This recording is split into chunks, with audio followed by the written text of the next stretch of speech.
जेव्हा कधी राज्यात किंवा देशात अशी मोठी घटना घडली म्हणून रेअर ते रेअर होतोय म्हणून आपण हे कायदा आणतोय. रेअरेस्ट रेअरसाठी हे कायदा खरं म्हणजे शक्ती कायदा म्हणजे रेअरेस्ट रेअर जेव्हा घटना घडते म्हणजे जे घटायलाच नाही हवे जेव्हा आली म्हणून हे सगळे एकमतीने आपण सगळे कायदा आणतोय.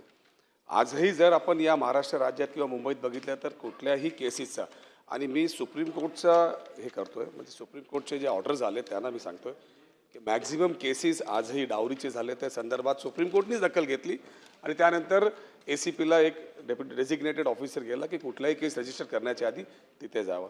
तशीच परिस्थिती जर आपण बघायला गेलो तर पोस्कोची आज पोस्कोची केसही जर आपण या महाराष्ट्रात बघितली तर त्याचा उपयोग आणि दुरुपयोगच्या संदर्भात जर आपण माहिती काढली तर 70% जास्त पोस्कोचे केसेसचे दुरुपयोग झालेले आहेत.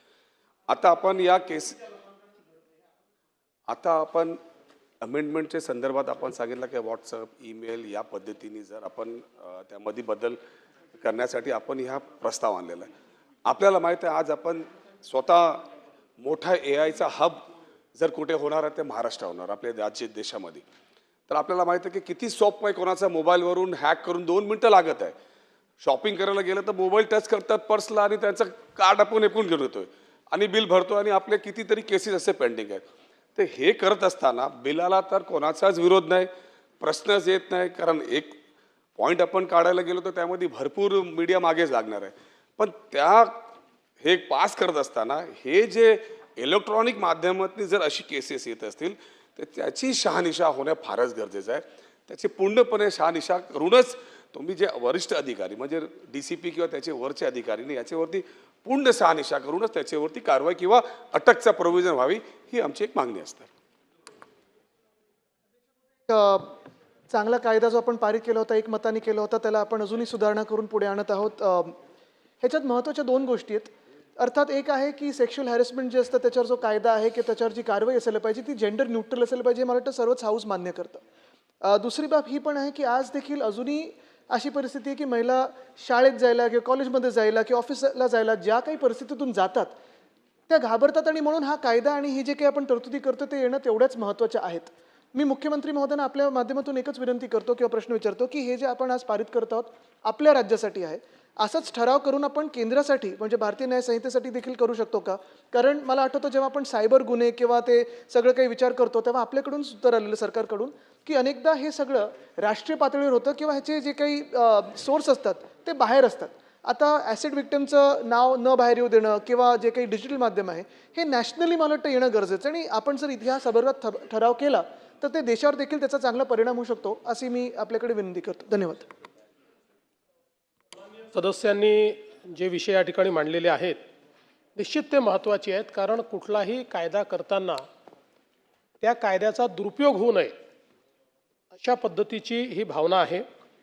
आणि या संदर्भात खरं म्हणजे वेळोवेळी आता सर्वोच्च न्यायालयाने देखील याच्या मिसयूजची दखल घेतलेली आहे. किंबहुना मध्यंतरी ज्याचा उल्लेख आव्हाड साहेब किंवा आपण असलमजी आपण म्हणालात तर त्या संदर्भात म्हणजे कन्सेन्शुअल काही ॲक्टिव्हिटी झाली आणि नंतर मग त्याला कन्वर्ट करण्याचा जो प्रयत्न आला याच्यावर खूप कडक शब्दात सुप्रीम कोर्टाने आत्ताच एक नुकता निर्णय दिलेला आहे की हा कायद्याचा मिसयूज आहे. त्यामुळे निश्चितपणे ही भावना योग्यच आहे की कोणी अशा प्रकारे कायद्याचा मिसयूज करू नये. तर त्याही दृष्टीने मी आपल्याला आश्वस्त करतो की निश्चित याचा एक अभ्यास करण्यात येईल की बाबा मिसयूजचा म्हणजे अशा प्रकारचे जे काही कायदे आहेत या कायद्यांचा कुठे दुरुपयोग केला जातो आहे का आणि दुरुपयोग केला जात असेल तर जसं आदित्यजी म्हणाले तसं त्याला जेंडर न्यूट्रल करण्याच्या दृष्टीनं किंवा त्याच्यामध्ये एक इक्विटी आणण्याच्या दृष्टीनं आपल्याला काय करता येईल हा निश्चितपणे आपण विचार करू. कारण कुठलाही कायदा करत असताना कायद्याचं मिसयूज होणं हे कायद्याला कधीच अपेक्षित नाही आहे किंवा त्या कायद्याचं वेपनायझेशन करणं म्हणजे त्याला एक वेपन म्हणून वापर करणं हे कुठेही अपेक्षित नाही आहे.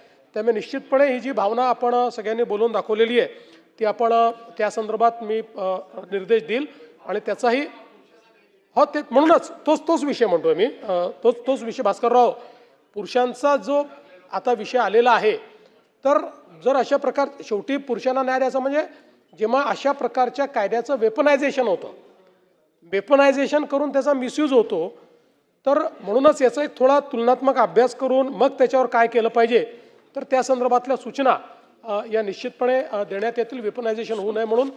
दुसरं आपण जे आदित्यजी सांगितलं या ठिकाणी, तर मुळात कायदा आणि सुव्यवस्था हा स्टेट सब्जेक्ट आहे.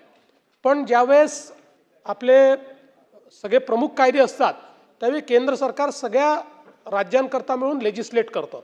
तशा पद्धतीनं आपला BNS किंवा जुना IPC, CRPC, BNSS हे जे कायदे आहेत हे सगळ्या देशाकरता. पण प्रत्येक राज्याला हा अधिकार आहे की मूळ कायद्याशी इनकन्सिस्टंट नसेल अशा प्रकारची राज्य अमेंडमेंट ही राज्य करू शकतो. तर आपण यापूर्वीही IPCला अनेक अमेंडमेंट केल्या. आता आपण मकोकाचा कायदा केला आहे. मकोकाचा कायदा ही स्टेट अमेंडमेंट आहे टू IPC. त्यामुळे अशा प्रकारे IPC, CRPCचे जे कायदे आहे किंवा शक्ती कायदाही जो आपण केला होता, हा शक्ती कायदा 3 कायद्यांना आपण अमेंडमेंट केली होती. CRPC, IPC आणि पॉक्सो या 3 कायद्याची ती अमेंडमेंट होती. आणि म्हणून या संदर्भात आता हा आणत असताना फॉर्च्युनेटली जे काही आपण जवळपास या ठिकाणी 9 तरतुदी आहेत की ज्या तरतुदी म्हणजे आपल्या शक्ती कायद्यातल्या या आता BNS मध्ये रिफ्लेक्ट झाल्यामुळे स्टेट अमेंडमेंटची आवश्यकता नाही. BNSचा तो पार्ट आहे. ज्या 2 आता आपण अमेंडमेंट करतोय या 2च शक्ती कायद्यातल्या अशा तरतुदी आहेत की ज्या BNS मध्ये आलेल्या नाहीत. आणि म्हणून हो नाही म्हणूनच तर आपण त्या दृष्टीने ह्या अमेंडमेंट तर करतोय आणि आपण त्या संदर्भात एक केंद्राला पत्र देखील लिहू की आम्ही या अमेंडमेंट करतोय. केंद्राला वाटलं तर केंद्राने इतर राज्यांकरता देखील या अमेंडमेंट या ठिकाणी कराव्यात. आणि मी सभागृहाला विनंती करतो की सभागृहाने हे जे विधेयक आहे याला मान्यता द्यावी.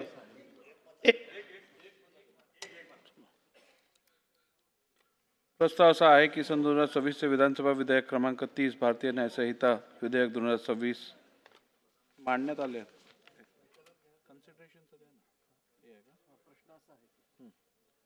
प्रस्ताव असा आहे की प्रश्न असा आहे की सन 2026 चे विधानसभा विधेयक क्रमांक 30 भारतीय न्याय संहिता महाराष्ट्र सुधारणा विधेयक 2026 विचारात घ्यावे. काय अनुकूल असतील त्यांनी होय म्हणावे, प्रतिकूल असतील त्यांनी नाही म्हणावे. होयचे बहुमत आहे, होयचे बहुमत आहे. विधेयक विचारात घेण्यात येत आहे. आता विधेयक खंडशः विचारात घेण्यात येईल. खंड 2 व 3, खंड 1 संपूर्ण शीर्षक आणि हेतुवाक्य विधेयकाचे भाग समजण्यात यावेत. अनुकूल असतील त्यांनी होय म्हणावे, प्रतिकूल असतील त्यांनी नाही म्हणावे. होयचे बहुमत आहे, होयचे बहुमत आहे. खंड 2 व 3, खंड 1 संपूर्ण शीर्षक आणि हेतुवाक्य विधेयकाचे भाग झाले.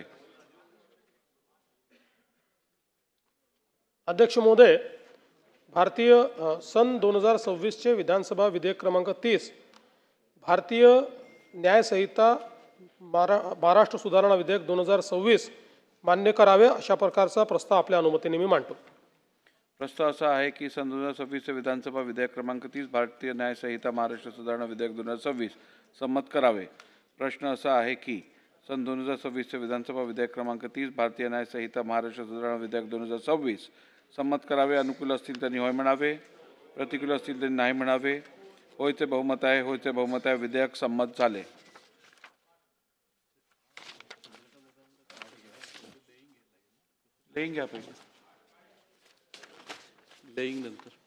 कागदपत्रे सभागृहाच्या पटलावर ठेवणे. माननीय मुख्यमंत्री महोदय.